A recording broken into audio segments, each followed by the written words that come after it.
আমি বলিনি এই কথা, মুহাম্মদ সাল্লাল্লাহু আলাইহি ওয়াসাল্লাম বলছেন। মহিলারা শয়তানের বেশ ধরে আসে, শয়তানের বেশ ধরে যায়। ওরা শয়তানের বেশ ধরে আসে, ওরা শয়তানের বেশ ধরে যায়। ওদের থেকে বাঁচো, ওদের থেকে বাঁচো। পৃথিবীর মানুষ শুনে রেখো, সিনফানে মিন আহলিন নার লা মারাহুমা, দুই শ্রেণীর মানুষ জাহান্নামে যাবে, আমি তাদের দেখিনি। দুই শ্রেণীর মানুষ জাহান্নামে যাবে, আমি তাদের দেখিনি। দুই শ্রেণীর মানুষ জাহান্নামে যাবে, আমি তাদের দেখিনি। এক কওমুন মাহুম সায়াতুন, এক শ্রেণীর মানুষ তাদের হাতে থাকবে লাঠি, কাজনাবিল বাকারে, গাভীর লেজের মতো। এক শ্রেণীর মানুষ তাদের হাতে থাকবে লাঠি, গাভীর লেজের মতো, একদিক মোটা একদিক চিকন, এ দিয়ে তারা মানুষকে মারবে, এরা জাহান্নামে যাবে। দুই নিসাউন, মহিলা, কাশিয়াতুন, কাপড় পরে থাকে, আরিয়াতুন, উলঙ্গ। কাপড় পরে উলঙ্গ হয়? জি, আপনি ওই যে আপনি যে শাড়ি পরে আছেন, এই মেয়ে তুমি ফ্যাশন বোরকা পরে আছো, এটাই। এটা কোন বোরকা বলো তো দেখি? ফ্যাশন বোরকা কোনোদিন বোরকা হয়? বোরকা হয় তুমি ঢিলা ঢালা, যাতে শরীরের অঙ্গ প্রত্যঙ্গ বোঝা যায়, সেটা বোরকা হয় কি করে? ফ্যাশন বোরকা বোরকা নয়। শুনুন, আপনি আমার দিনী বোন, আপনি আজকে বাড়ি থেকে এটা জ্বালিয়ে দিন, সকাল যেন হয় না, বোরকা জ্বালিয়ে দিবেন। বক্তব্যের সাথে মুনাফিকি করে কোনো লাভ নাই, বক্তব্যের সাথে মুনাফিকি করে কোনো লাভ নাই। এক মিনিট, চট করে আর একটা কথা মনে পড়লো, একটু বলে নি। একদিন মুহাম্মদ সাল্লাল্লাহু আলাইহি ওয়াসাল্লাম সকালে এইভাবে চিন্তিত হয়ে বসে আছেন, খুব চিন্তিত। তার স্ত্রী উম্মু সালমা, খুব বুদ্ধিমতী মহিলা। উম্মু সালমা বলছেন, চিন্তা করছেন কেন, কি হয়েছে? তখন আল্লাহ রাসূল বলছেন, শোনো, ওয়াদানি জিবরাইল, জিবরাইল আমার সাথে ওয়াদা করেছিলেন রাতে আমার সাথে সাক্ষাৎ করবেন। রাত পার হয়ে গেল, জিবরাইল আসলেন না। কি যে হলো, আমার কোনো ভুল হলো নাকি? তিনি কেন আসলেন না আমি চিন্তা করছি। চিন্তা করতে করতেই উনি উঠলেন। উঠে ওই চৌকির নিচে দেখছেন যে একটা কুকুরের বাচ্চা আছে। তিনি কুকুরের বাচ্চাটাকে বের করে দিলেন, দিয়ে ওখানে একটু পানি ছিটিয়ে দিলেন। পানি ছিটাতে না ছিটাতে জিবরাইল চলে এসেছে, জিবরাইল উপস্থিত। তখন আল্লাহ নবী বলছেন, জিবরাইল, জি, আপনি যে আমার সাথে ওয়াদা করেছিলেন গত রাতে আসবেন, আসেননি যে? তখন জিবরাইল আলাইহিস সালাম বলছেন, এসেছিলাম তো, ঘুরে গেছি। আপনার খাটের নিচে কুকুরের বাচ্চা ছিল, সেজন্য ঢোকিনি, চলে গেছি। যেই ঘরে ছবি মূর্তি থাকে, কুকুর থাকে, ওই ঘরে আমরা ঢুকি না। এসেছিলাম, চলে গেছি। আপনার সাথে ওয়াদা আমার ঠিক ছিল। তো চট করে মনে পড়লো কেন? তোমার মা প্লেট কিনেছে, তাতে চিংড়ি মাছ আছে। তোমার মায়ের প্লেটগুলো কেমন? চিংড়ি মাছ আছে। তোমার মা একটা আয়না কিনেছে, তাতে রুই মাছ। কথা বোঝা গেল না? তোমার মা শোকে যে কাঁকড়া সাজিয়ে রেখেছে, এটা তোমার মা নয়, এটা তোমার খালা, তোমাদের পরিবারকে কবর দিতে এসেছে। বক্তব্যের সাথে মুনাফিকি করবেন না, উপস্থিত দিনী বোন। যত প্লেট আছে সবকে ভেঙে ঘুমাবেন, যত কাঁকড়া আছে সবকে ভেঙে ঘুমাবেন, যত আয়না আছে তাকে স্বাভাবিকভাবে ভাঙবেন না, ফেলে দিয়ে দাঁতটা কিটমিট করে লাথি দিয়ে ভাঙবেন। তাহলে আপনার ঈমান আছে, আপনি বক্তব্য শুনেছেন, এটা প্রমাণ হবে। আমি আব্দুর রাজ্জাক বিন ইউসুফ, আমার বক্তব্যের সাথে মুনাফিকি করে কোনো লাভ নেই। জিবরাইল এসেছিলেন, ফিরে গেছেন। এই ছেলে বলো দেখি, ফিরে গেছে কেন? চোখের নিচে কুকুরের বাচ্চা ছিল। আরো একটা তোমাকে বলি, মুহাম্মদ সাল্লাল্লাহু আলাইহি সাল্লাম খাটের নিচে কুকুরের বাচ্চা আছে, সেটাই তিনি জানতে পারলেন না, আবার গায়েবের খবর জানেন? হুজুর একেবারে ডাহা মিথ্যুক, মিথ্যা কথা বলেছেন হুজুর। হুজুর যে মিথ্যা কথা বলেন তার এটা প্রমাণ। খাটের নিচে কুকুর আছে, উনি বুঝতে পারলেন না, কত চিন্তিত। আরে কেন যে জিবরাইল আসলেন না, কি যে ভুল হলো, কি যে করি, কি যে ব্যাপার, তাই চিন্তিত। অথচ নবী মানুষ খাটের নিচে কুকুরের বাচ্চা আছে জানতে পারতেন, গায়েব জানতেন না, এটাই চূড়ান্ত। সম্মানিত দিনী বোন, আপনাকে আবারও বলে আমরা এখান থেকে সরে যাই। নিসাউন, মহিলা, কাশিয়াতুন, কাপড় পরে থাকে, আরিয়াতুন, উলঙ্গ, মমিলাতুন, তারা পুরুষকে নিজের দিকে আকৃষ্ট করে, মাইলাতুন, তারা নিজেরা আকৃষ্ট হয়। বাড়ি থেকে যখন বের হয় তখনই যেন কেমন কেমন করে, আনছান আনছান করে, একবার এই দিকে যায়, একবার ওই দিকে যায়, একবার মুখের ভাঁজ করে, একবার হাতের ভাঁজ করে, একবার কথার ভাঁজ করে, একবার চুলের ভাঁজ করে। এরা পুরুষের দিকে আকৃষ্ট হয়েছে, লায়াত খোল্লাল জান্নাত, এরা জান্নাতে যাবে না। এরা জান্নাতে তো যাবে না, যাবে না, জান্নাতের গন্ধ পাবে না, যেটা 1 বছরের দূরত্ব পথ থেকে পাওয়া যায়। উপস্থিত বৈঠকের মুসলিম বল, আপনাকে সতর্ক করো তো, সামনের দিকে যাচ্ছে। এই তোমাকে সতর্ক করে গেলাম, চুল ঢেকে রাখো, জিন্দেগিতে আর কোনোদিন চুল প্রকাশ করে মানুষকেও ক্ষতির মধ্যে ফেলবে না। নিজেকে শিক্ষিত মনে করিও না মানুষের ক্ষতি করে। আর নিজেই 5 ওয়াক্ত সালাত আদায় করো না, আবার ফের এত ঢং করে মানুষকে পাপী করছো কেন? আর তোমাকে বলছে এই ছেলে, তুমি আর কোনোদিন এই মেয়ের সাথে এই মোবাইলে কথা বলবো না, চিরদিনের জন্য নাম্বার মিটিয়ে দাও, যে একবারে আর কোনোদিন এই নাম্বারে কথা বলবো না। আল্লাহকে ভয় করো। রাসূল সাল্লাল্লাহু আলাইহি ওয়াসাল্লাম বলছেন, আমার জীবনে সবচেয়ে বড় ভয় আমার উম্মতের ব্যাপারে। আমার জীবনে সবচেয়ে বড় ভয় আমার উম্মতের ব্যাপারে। জাতির সামনে আমি আফসোস প্রকাশ করে গেলাম, আমার উম্মত গোপন পাপে লিপ্ত হবে, এটাই আমার ভয়। আমার উম্মত গোপন পাপে লিপ্ত হবে, এটাই আমার ভয়। প্রায় যুবকই গোপন পাপ করছে, বড় মোবাইলে ল্যাংটা মেয়ে দেখছে। প্রায় মহিলাই বড় মোবাইলে ল্যাংটা মেয়ে দেখছে, দেখতে দেখতে দেখতে সকাল হয়ে গেছে, আজান হয়ে গেছে, ওইভাবেই আছে। তারপরে ঘুমিয়ে গিয়ে 10টায় উঠছে। জান্নাত তো সহজ নয়, জান্নাতের মেয়ে ভোগ করা অত সহজ নয়, টাফ ব্যাপার। জান্নাত পাওয়া সহজ নয়, জান্নাত পাওয়া টাফ ব্যাপার। বলছিলাম সম্মানিত দিনী ভাই বোন, রাসূল সাল্লাল্লাহু আলাইহি সাল্লাম বলেন সবচেয়ে বড় পাপ 3টে। 1 শিরক করা, 2 পিতামাতার অবাধ্য চলা, 3 মিথ্যা সাক্ষী দেওয়া। আজকের আলোচনা সংক্ষিপ্ত, সত্য মিথ্যা। উমামা বাহিনী রাদিয়াল্লাহু তাআলা আনহু বলেন, রাসূল সাল্লাল্লাহু আলাইহি সাল্লাম বলেছেন, আনা যাইবুন বিবাইতিন ফি রাবাজিল জান্নাহ লিমান তারাকাল মিরাহা ওয়া ইন কানা মুহিক্কান। পৃথিবীর মানুষ শুনে রেখো, কেউ যদি সত্য হলেও তর্ক ছেড়ে দেয়, তর্ক করবে না, সত্য হলেও তর্ক ছেড়ে দেয়, আমি মুহাম্মদ সাল্লাল্লাহু আলাইহি সাল্লাম তাকে জান্নাতে একটা ঘর নিয়ে দিব। তর্ক তর্ক আব্দুর রাজ্জাক সাহেব এটা বলেছেন, আরে না এটা বলেছেন, আরে না এটা বলেছেন, আসসালামু আলাইকুম, গেলাম, আপনার সাথে আমি তর্ক করতে রাজি নই। এই ব্যক্তিকে আল্লাহর নবী জান্নাতে ঘর নিয়ে দিবেন। 2 অবে বাইতিন ফি ওয়াসতিল জান্নাহ লিমান তারাকাল কিযবা ওয়া ইন কানা মাজিহ। মজাক করে হলেও কেউ যদি মিথ্যা ছেড়ে দেয়, মিথ্যা বলবে না, মজাক করে হলেও ছেড়ে দেয়, আমি মুহাম্মদ সাল্লাল্লাহু আলাইহি সাল্লাম তাকে জান্নাতের মাঝামাঝিতে একটা ঘর নিয়ে দিব। 3 ওমান হাসানা খলকাহু, কেউ যদি তার চাল চলনকে ভালো করে, আচার আচরণকে ভালো করে, আমি মুহাম্মদ সাল্লাল্লাহু আলাইহি সাল্লাম তাকে জান্নাতুল ফেরদাউস নিয়ে দিব। তিনি নিজে জিম্মেদার। সাহল ইবনে সাদ রাদিয়াল্লাহু তাআলা আনহু বলেন, রাসূল সাল্লাল্লাহু আলাইহি সাল্লাম বলেছেন, পৃথিবীর মানুষ শুনে রেখো, মাইয়াজমান লি মা বাইনাল লাইহি ওয়া মা বাইনা রিজলাইহি আজমালাহুল জান্নাহ। কেউ যদি 2টা জিনিসের জিম্মেদারি নিতে পারে, আমি মুহাম্মদ সাল্লাল্লাহু আলাইহি সাল্লাম তাকে জান্নাতে নিয়ে যাওয়ার জন্য জিম্মেদারি নিলাম। 1 মুখ, জিহ্বা, মিথ্যা কথা বলবে না, বদনাম করবে না। 2 জেনায় লিপ্ত হবে না, আমি তাকে জান্নাতে নিয়ে যাব। 2টা। উবাদা ইবনে সামিত রাদিয়াল্লাহু তাআলা আনহু বলেন, রাসূল সাল্লাল্লাহু আলাইহি সাল্লাম বলেছেন, পৃথিবীর মানুষ ইজমানুলি সিত্তান মিন আনফুসিকুম আজমালাকুমুল জান্নাহ, তোমরা 6টা জিনিসের জিম্মেদারি গ্রহণ করো, আমি তোমাদেরকে জান্নাতে নিয়ে যাওয়ার জন্য জিম্মেদারি নিলাম। 6টা। 1 উসদুকে জাহাদাসতুম, কথা বললে সত্য কথা বলো।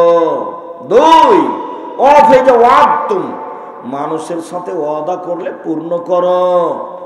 3 অদ্দেজা উতুমেন্তুম, আমানত রাখা হলে চেয়ারম্যান মেম্বার, হেড মাওলানা, হেডমাস্টার, মসজিদের সভাপতি, সেক্রেটারি, টাকা পয়সা 10-এর রাখা হলে সময় দিয়ে দাও। 4 আফাজু ফরুজাকুম, জেনায় লিপ্ত হয় না। 5 গুজ্জু আবসারাকুম, চক্ষু নিচু করো। 6 কুফফু আইদিয়াকুম, হাত সংবরণ করে রাখো, হাত ব্যবহার করো না, ক্ষমতা দেখায়ও না। আমি জান্নাতে নিয়ে যাব, কিভাবে নিয়ে যেতে হবে সেটা আমি দেখব। এই ছেলে, ওই যে আপনার সামনে দিয়ে ছেলেটা হাঁটছে, আপনি খুব খেয়াল করবেন, কিছুক্ষণ সময় যেন কোনো ছেলে আপনার পাশ দিয়ে উঠে হাঁটতে না পারে। ধৈর্যের পরিচয় দিতে হবে। আমাকে প্রয়োজন দেখায়েন না দয়া করে, আপনার প্রয়োজন আমি দেখতে আসিনি। এমনভাবে বসে থাকবেন পাখি যেন মনে করে আপনি পাথর, আর আরাম করে বাইরে দাঁড়িয়ে থাকবেন, একবার হাঁটবেন একবার শুনবেন। এরকম বেঢঙ্গা আচরণ আমাকে দেখায়েন না, এটা আমি ঘৃণা করি। আমি আপনার জন্য এসেছি। একটা দিন বের করতে কয়েক বছর লাগে। ধামরাই আহলে হাদিস কামেল মাদ্রাসার একজন হেড মুহাদ্দিস, নামটা এই মুহূর্তে মনে নাই, 2 বছর থেকে একটা সময় বের করার চেষ্টা করছে। আজকে অনুরোধ করছেন। তখন আমি আমার সাথে যে ছেলেটা ফায়সালাকে বলো, ভাই একটা তারিখ ঠিক করে দাও তো দেখি, এ রিফাত নাকি প্রোগ্রামটা ঠিক করছে না। কত দিন যে আমাকে বললেন একটা দিন প্রোগ্রাম, একটা দিন বের করতে।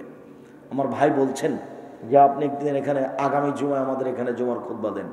তা আমি একটু হেসে উঠলাম, ভাইজান আমি তো আপনাদের এখানে জুমার খুতবা দিতে চাচ্ছি, আহলে হাদিস মসজিদ, তো সময় লাগবে যে অন্তত 6 মাস। তো আপনি বললেন সামনের জুমা, আমি কেমনে বলি, কেমনে আসি সামনের জুমা। কত মানুষ বলে রেখেছে, তার কোনো হিসাব নাই। তো আপনাদের ভালোবাসাকে আমি স্বাগতম জানাই। জাযাকুমুল্লাহ খায়ের, আল্লাহ আপনাদের জাযায়ে খায়ের দান করুন। আমি আপনার দিনী ভাই, আমি আপনার খুব কাছের মানুষ, আমি আপনার বাড়ির মানুষ, আমি আপনার উপকার করতে চাই সঠিক ধর্ম দিয়ে। আপনি আস্থা রাখবেন। আর যখনই আসবো, যেভাবেই হোক, ছেলে মেয়ে আহাল পরিবার, নানা খালা ফুফু দাদা দাদি যা আছে, আত্মীয় স্বজন সবাই আসবেন, কিছুক্ষণ অপেক্ষা করবেন, কিছুক্ষণ। আমি তো আর আব্দুল্লাহ বিন ফজল রাহিমাহুল্লাহ নই যে ঘন্টার ঘন্টা বক্তব্য দেব। এই 1 ঘন্টা 1.5 ঘন্টা এটুকুই যথেষ্ট। এতে আপনি বহন করবেন, ইনশাল্লাহ আপনার কিছু না কিছু আমি উপকার করবো ইনশাল্লাহ। 6টা জিনিস করেন, জান্নাত পাবো ইনশাল্লাহ, জান্নাত যাবেন ইনশাল্লাহ। 1, কথা বললে সত্য কথা বলবেন। 2, ওয়াদা করলে পূর্ণ করবেন। 3, আমানত রাখা হলে দিয়ে দিবেন। 4, জেনায় লিপ্ত হবেন না। 5, চক্ষু নিচু করবেন। এটা খুব গুরুত্বপূর্ণ কথা। আল্লাহ বলছেন মহিলারা যেন চক্ষু নিচু করে চলে। আল্লাহ বলছেন পুরুষ যেন চক্ষু নিচু করে চলে। রাসূল সাল্লাল্লাহু আলাইহি ওয়াসাল্লাম বলছেন 3 শ্রেণীর মানুষ জান্নাতে যাবেই। এই ছেলে মনে রাখতে হবে, খেয়াল করো তো। 3 শ্রেণীর মানুষ জান্নাতে যাবেই যাবে। 1, বাকাত মিন খাশিয়াতিল্লাহ, আল্লাহর ভয়ে কাঁদে যে, সে জান্নাতে যাবেই।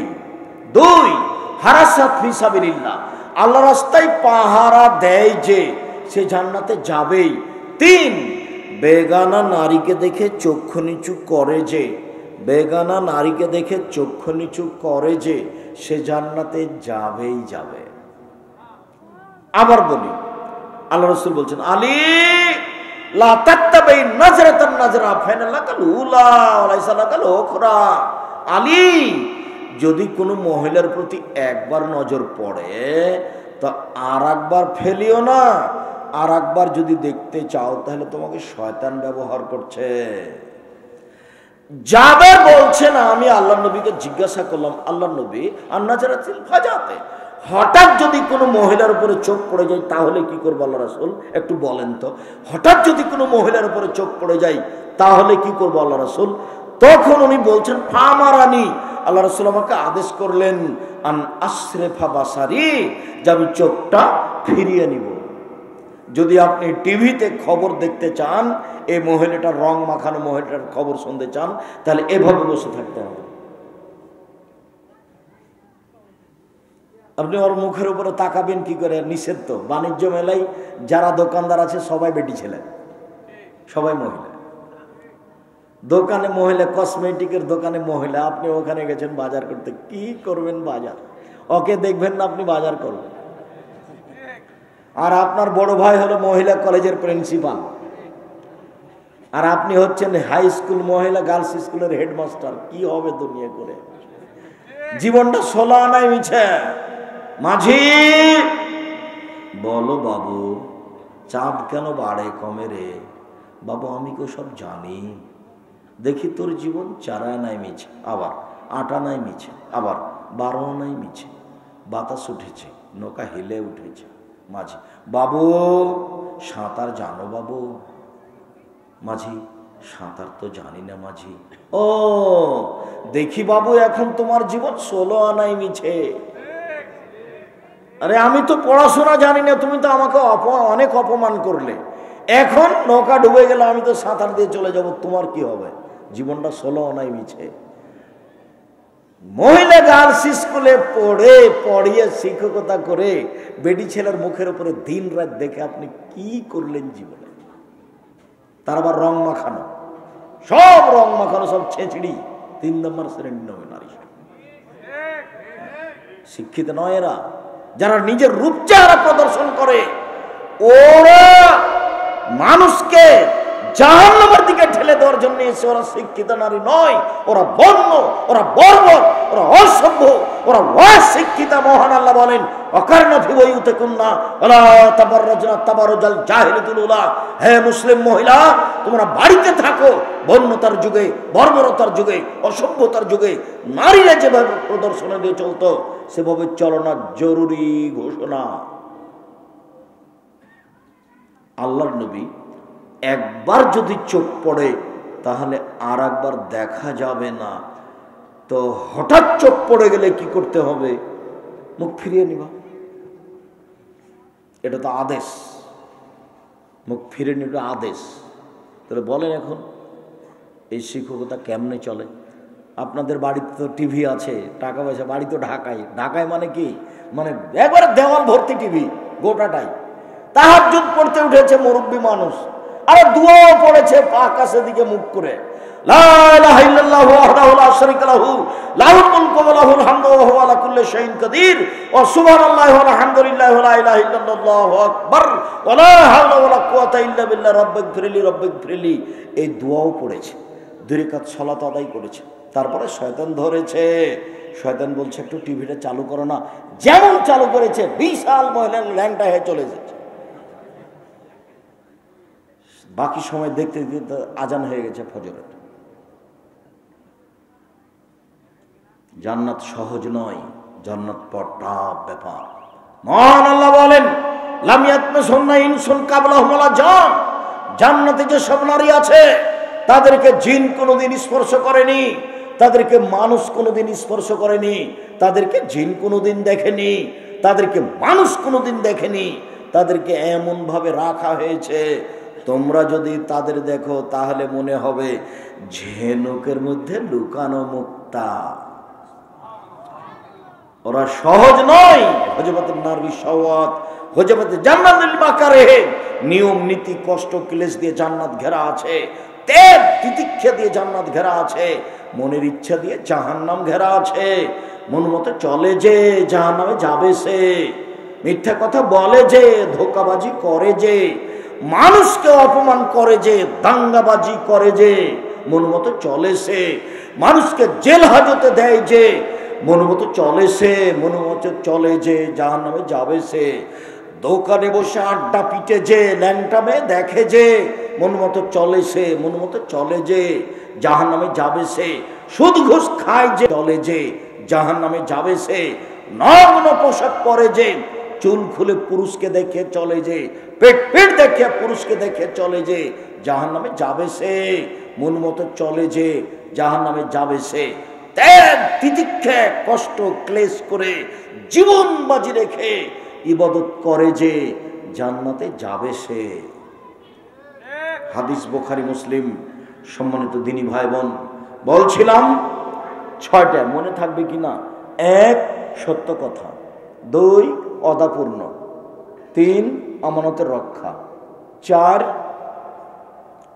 জেনা না করা, 5 চক্ষু নিচু রাখা, 6 হাতকে সংবরণ রাখা, ক্ষমতা দেখাতে হবে না। ফেরাউন ডুবে গেছে, অতএব ক্ষমতা দেখে 1 মিনিট বাঁচতে চাইবেন না। কি বলেছে রে মায়েরাই, কিভাবে কোর্ট কাছারি দেখে নিব? 1 শতক জমি বিক্রি করলেই তো কোর্ট চলবে 1 বছর। ক্ষমতা দেখে 1 মিনিট বাঁচতে চাইবেন না, না দলীয় ক্ষমতা না অর্থের ক্ষমতা। আপনাকে তো আমি একটা ফকির মনে করি, কিছুই করেন না আপনি। উসমান রাদিয়াল্লাহু তাআলার কাছে আপনার কাছে কয় টাকা আছে? কি আছে আপনার কাছে? একটা 5 তলা বাড়ি নেন, 10 তলা একটা বাড়ি আছে, আর কি আছে? আপনাকে তো আমি 10 টাকা খরচ করতে দেখি না জামিয়া সালাফের পিছনে। জামিয়া সালাফে প্রতি মাসে 30 লক্ষ টাকা খরচ হয়। জামিয়া সালাফের টাকসাল আছে কি? মানুষ টাকা ওরা বানায়, ঢাকার মানুষই দেয়, বাংলাদেশের মানুষই দেয়, কোনো সংস্থা নেই, কোনো বৈদেশিক পয়সা নেই। একটা মসজিদ তৈরি হয়েছে রাজশাহীতে 90 বিঘা জমির উপরে, যার একতলাতে 3000 মানুষ সালাত আদায় করতে পারে। 3000, 90% জমির উপরে। জামিয়া সালাফের ডাঙ্গিপাড়াতে একটা একাডেমিক ভবন আছে, মানে শুধু ক্লাস হয়। এইভাবে এই দেশে কোনো মাদ্রাসা নাই, শুধু ক্লাস হয়। 3000 ছাত্র একসাথে ক্লাস করতে পারবে। আর আপনার বাড়ির পাশে যেটা 300 ফুট রাস্তার মাথায় যেটা, সেটা 200 শতক জমির উপরে মসজিদ তৈরি হচ্ছে, কাজ আরম্ভ হয়েছে, যার একতলাতে 10,000 মানুষ সালাত আদায় করতে পারবে। ভারত, বাংলাদেশ, পাকিস্তানের সবচেয়ে বড় মসজিদ আহলে হাদিসের। আমি আপনার কাছে টাকার চাওয়ার কথা বলিনি, আমি বলেছি আপনি খালি বলবেন আল্লাহ তুমি জামিয়া সালাফে কবুল করো, বাস। আমি এইটুকুর ভিখারি। কিভাবে হবে সেটা আমার আপনার ভাববার প্রয়োজন নেই। আমি 1 মাসের বেতন ভেবে খামাখা জীবন হারাতে রাজি নই। আমি এটা ভাবতেও পারবো না, আমি অত হিসাবও করি না। জামিয়া সালাফে দেশের মাটিতে গড়বেই। আমার মনে বড় সাধ, এই দেশের মাটিতে জামিয়া সালাফের মাধ্যমে ছেলে মেয়ের বাংলা, ইংরেজি, আরবি উন্নত মানের শিক্ষা দিয়ে জাতির অন্যায়ের বিরুদ্ধে লড়বো। মুখে কলমে মিডিয়ায় লড়বো ইনশাআল্লাহ। মুখে বলে যাচ্ছি, মিডিয়ার সামনে দেখতে পাচ্ছেন আজ আছে কাল আছে, চিরদিন থাকবে। কলম দেখতে পাচ্ছেন, এসব কলম জামিয়া সালাফের কলম, এসব কলম আপনাদের দিনী ভাইদের কলম। কতটি হাত তুলে হাদিস আছে দোয়া করার, কতটা স্থান আছে, উল্লেখ আছে। নামাজ কিভাবে সালাত আদায় করতে হবে সুন্দরভাবে নিয়মকানুন লেখা আছে। মরণ একদিন আসবেই, মরণ একদিন চলে আসবে। কে বড় ক্ষতিগ্রস্ত, কে বড় লাভবান, আদর্শ পরিবার, আদর্শ নারী। আপনাকে ভালো করার জন্য, পরকালমুখী করার জন্য আমি আব্দুর রাজ্জাক বিন ইউসুফ জীবন বাজি রেখে চেষ্টা চালিয়ে যাচ্ছি। প্রতিষ্ঠানের মাধ্যমে, মুখের মাধ্যমে, মিডিয়ার মাধ্যমে, কলমের মাধ্যমে। এটা আমার কাজ। আমি একজন দেউলিয়া মানুষ। আমি আসলে আমার বলে কোনো জিনিস রাখিনি। আমি এমনিতে রাস্তাঘাটে চলি, একটা রাস্তাঘাটের মানুষ। আমি আমার বলে কোনো জিনিস রাখিনি। আপনাদের জামিয়া সালাফে একসঙ্গে খেলে আমি তার টাকার দিয়ে আপনাদের জামিয়া সালাফের আমি কিছু ভোগ করি না। একজন দেখা আসেন, যাওয়া দরকার নিজস্ব প্রতিষ্ঠান। ওই যে 300 ফুট রাস্তার মাথায় ওই যে কি একটা মেলা, যে এখনই বললাম না, বাণিজ্য মেলা। বাণিজ্য মেলা থেকে একেবারে নিকটে, হাঁটাবো বাণিজ্য মেলা থেকে একেবারেই নিকটে যাবেন, একদিন দেখে আসবেন। 51 বিঘা জমির উপরে প্রতিষ্ঠান, 51 বিঘা, বিশাল এলাকা। সম্মানিত দিনী ভাই বোন, এর জন্য আমি আপনাকে অন্য কিছু বলিনি। খালি বলবেন আল্লাহ তুমি জামিয়া সালাফে কবুল করো, ব্যবস্থা উনি করবেন। আমি আর আপনি কি করবো, এমন কি আর করতে পারি এমন? সম্মানিত দিনী ভাই বোন, রাসূল সাল্লাল্লাহু আলাইহি সাল্লাম বলেন 3 শ্রেণীর মানুষ যাদের সাথে আল্লাহ বিচার মাঠে কথা বলবেন না।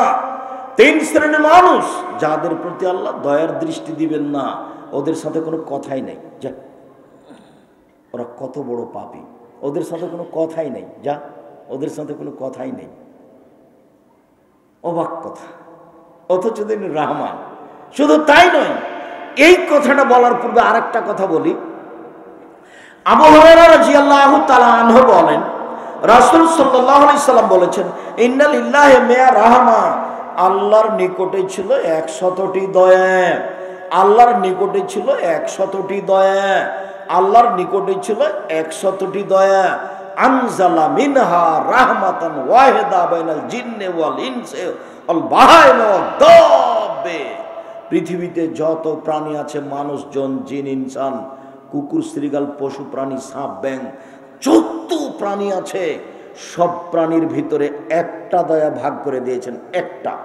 একটা দয়ার ভাগ পেয়ে আমি আমার মেয়েটা একটু কেঁদে উঠলে দৌড়িয়ে গিয়ে বলি, চুমা খাই, আম্মু আম্মু কি হলো, আম্মু কি হলো, আম্মু। একটা দয়ার ভাগ পেয়ে এইটা।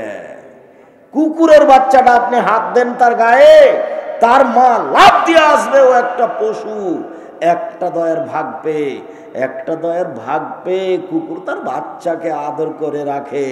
একটা দয়ার ভাগ পেয়ে মুরগি তার বাচ্চাকে আদর করে ডাকে। একটি দয়ার ভাগ পেয়ে সাপ তার বাচ্চাকে আদর করে রাখে। একটি দয়ার ভাগ পেয়ে মানুষ তার মেয়েকে লাখবার চুমা দেয়। 99টা দয়া আল্লাহ নিজের কাছে রেখেছেন। ইয়ারহামু বিহা ইয়াউমাল কিয়ামাহ আলাল ইবাদ। বিচারের মাঠে 99টা দয়া দিয়ে তিনি মানুষকে ক্ষমা করবেন। যাও ক্ষমা করে দিলাম, যাও ক্ষমা করে দিলাম। 99টা দয়া রেখেছেন নিজের কাছে ক্ষমা করার জন্য। এরপরেও 3 শ্রেণীর মানুষের সাথে আল্লাহ কথাই বলবেন না। তারা কত বড় পাপী। এক, মালিকুল কাজ্জাব, মিথ্যুক দায়িত্বশীল, মিথ্যুক হেড মৌলানা, মিথ্যুক হেডমাস্টার, মিথ্যুক প্রিন্সিপাল, মিথ্যুক ভাইস চ্যান্সেলর, মিথ্যুক চেয়ারম্যান, মিথ্যুক মেম্বার, মিথ্যুক এমপি, মিথ্যুক মন্ত্রী, মিথ্যুক ডিসি, মিথ্যুক এডিসি, মিথ্যুক জেল সুপার। যারা যেখানে মিথ্যা কথায় দায়িত্ব পালন করছে, আল্লাহ তার সাথে কথা বলবেন না বিচারের মাঠে, সে যত বড়ই পরহেজগার হোক না কেন। একবারে 22 পাগড়ি পরে আলখাল্লা গায়ে দিয়ে একবারে বক্তব্য দিয়েছে, কিন্তু কথা মিথ্যা বলে, তার সাথে আল্লাহ কথা বলবেন। প্রতি বছর রমজান মাসে উমরা করতে যাই, টাকার অভাব নাই, ঢাকাতে বাড়ি। আরে 1 শতক জমি বিক্রি করলে 10 বার উমরা করা হবে, তো যার জন্য যাচ্ছে, কিন্তু মিথ্যা কথায় দায়িত্ব পালন করে। ওর সাথে আল্লাহ কথা বলবেন। এ কথা আমি বলি না, আমি অনুবাদক। এ কথা 1450 বছর পূর্বে মুহাম্মদ সাল্লাল্লাহু আলাইহি সাল্লাম বলেছেন। 2, শাইখুন জানিন, বেশি বয়সে জেনা করে যে, তার সাথে আল্লাহ কথা বলবেন না। জেনা খুব ভয়াবহ পাপ। আইনানে তাজনানে জেনা হমান নাজরো, 2 চোখের জেনা হচ্ছে চোখ দিয়ে দেখা। লোজনানে জেনা হমাল ইস্তেমা, 2 কানের জেনা হচ্ছে কান দিয়ে শোনা। লিয়াদ জেনা হাল বাদশ, হাতের জেনা হচ্ছে হাত দিয়ে ধরা। রিজল জেনা হাল মাসি, পায়ের জেনা হচ্ছে পা দিয়ে চলা। জেনাল কালতা তোমানা তাস্তাহি, অন্তরের জেনা হচ্ছে পরিকল্পনা করা। জেনাল লিসানে নুতক, জিহ্বার জেনা হচ্ছে কথা বলা। এগুলো সব জেনার বার্তা। হাদিস বুখারী মুসলিম। বেশি বয়সে জেনা করে যে, তার সাথে আমি কথা বলবো না। 3, আইলুল মুস্তাকবির, গরিব মানুষ অহংকার করে যে, এটা কেমনে এত বড় অপরাধ হলো। গরিব গৌরবী, অহংকারী গরিব মানুষ। আব্দুর রাজ্জাক সাহেব এটা বুঝতে পারি না। আপনি তো মাঝে মধ্যে বলেন গরিব মানুষ অহংকার করে কিভাবে।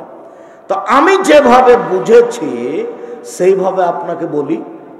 কিভাবে বুঝেছেন বলেন তো দেখি। গরিব মানুষ বাজারে গিয়ে পুঁটির মাছ কিনবে, যেভাবে আয় সেভাবে ব্যয়। কিন্তু ও কিনেছে রুই মাছ, যা টাকা নিয়ে গেছিল সবটা রুই মাছ কিনেছে। আর একদিন টাকা ধার করে কাপড় কিনতে গেছে। তারপরে যখন ধার বেশি হয়ে গেছে, তখন এলাকা থেকে পালিয়ে গেছে। এ হলো গরিব মানুষ গৌরবী। ও ওই কাপড় কিনলো কেন, এ মাছ কিনবে কেন? সবচেয়ে দামি মাছ ধনী মানুষ কিনবে। ও যদি না কিনে তাহলে ও কৃপণ, ও আর জান্নাতে যেতে পারবে না। একটা ব্যবসায়ী একটা 20 কেজি ওজনের মাছ নিয়ে এসছে, নদী থেকে নিয়ে এসছে, একেবারে 1200 টাকা কেজি। একে কে কিনবে? তো ধামরায়ের শরীফবাগের এই গ্রামের লোকটা কিনবে। ও যে ঘুরে ঘুরে দেখে চলে আসলো, কিনলো না। তখন আল্লাহ রসুল বলছেন, ও কৃপণ, ও কৃপণও জান্নাতে যাবে না। গরিব মানুষটা ব্যবসায়ী এত বড় মাছ নিয়েছে, যদি না কিনে তাহলে বিকেলে মাছটা নষ্ট হবে। তো কিনলো না কেন? ও কৃপণ, ও কৃপণ, ওকে কিনতে হবে। আর আপনি যদি কিনেন তাহলে আল্লাহ আপনার সাথে আর কথাই বলবেন না। দেখছেন শরীয়ত কেমন, আপনার সাথে আর কথাই নেই। গরিব মানুষ অহংকার কিভাবে করে আব্দুর রাজ্জাক সাহেব একটু বুঝিয়ে বলবেন। হ্যাঁ, আমি এভাবে বুঝি যে গরিব মানুষ রিক্সা নিয়ে মোড়ে দাঁড়িয়ে আছে, এই সিটের উপরে উঠে বসে আছে।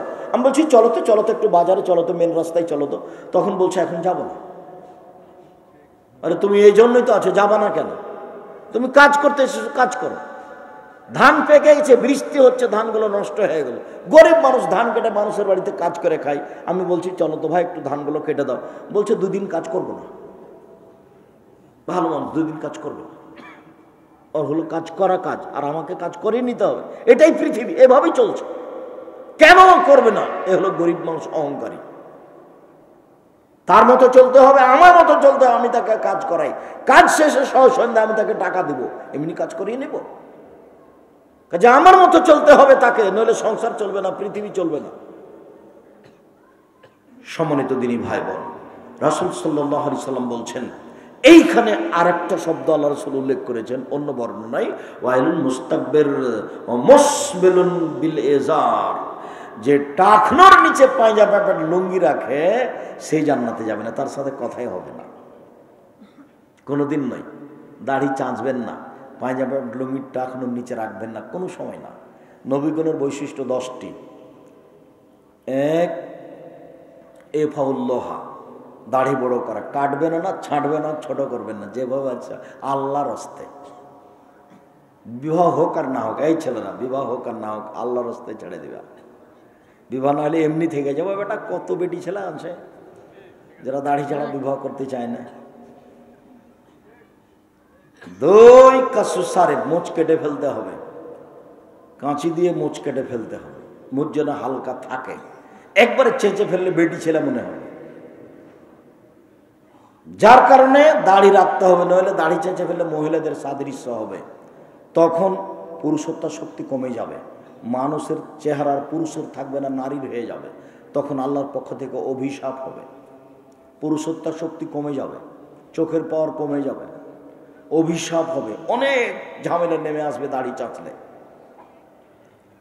গাসুল বারাজেন, অজু গোসলের সময় ভালো করে আঙ্গুলগুলো ধুয়ে নিতে হবে। কাসুল আজফারে, নখ কেটে নিতে হবে। কোন পুরুষ নারী কারো নখ বড় থাকবে না, জরুরি ঘোষণা। নবীগণের বৈশিষ্ট্য, নখ কেটে নিতে হবে। এই মেয়ে, এই খালেদা, তোমার হাতের নখ বড় কেন? তোমার মা নেই? তোমার মা দেখে না? তোমার সৎ মা নাকি এটা?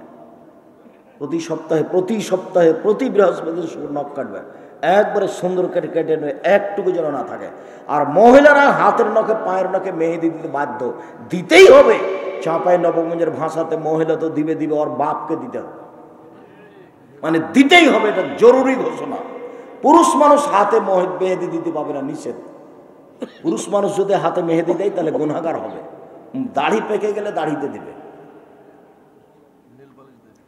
নেইল পালিশ দেওয়া হারাম। পতিতালয়ের মহিলাদের, ইহুদি খ্রিস্টানদের পতিতালয়ের মহিলাদের বৈশিষ্ট্য নখে নেইল পালিশ দেওয়া। ইহুদি খ্রিস্টানদের পতিতালয়ের মহিলাদের বৈশিষ্ট্য নখে নেইল পালিশ দেওয়া। ইহুদি খ্রিস্টানদের পতিতালয়ের মহিলাদের বৈশিষ্ট্য নখে নেইল পালিশ দেওয়া। সাবধান, কোন মহিলা, মুসলিম মহিলা নখে নেইল পালিশ দিতে পাবে না, মেহেদি দিবে। আব্দুর রাজ্জাক সাহেব বাজারের মেহেদি না গাছের মেহেদি, দুটাই পারে। কপালে টিপ দিতে পাবে না। হিন্দু মেয়েকে বিবাহ করার 10টি পদ্ধতি আছে, তার একটি পদ্ধতির নাম রাক্ষসী বিবাহ। মেয়ের বাপ বিবাহ দিবে না, জোর করে ছেলেটা যদি কপালে টিপ দিতে পারে তাহলে বিবাহ হয়ে গেছে। এই টিপ দেওয়া প্রথা হিন্দুদের কাছ থেকে এসেছে, যার কারণে কোনো মুসলিম মহিলা কপালে টিপ দিতে পাবে না, একবারে চিরদিনের জন্য হারাম। নখ বড় করা চিরদিনের জন্য হারাম। নিচের লুম পরিষ্কার করতে হবে ঊর্ধ্বে টাইম 40 দিন। পুরুষ নারী একই হুকুম, বগলের লুম উঠিয়ে ফেলতে হবে, নীতিগতভাবে উঠিয়ে ফেলতে হবে, পুরুষ নারী একই হুকুম।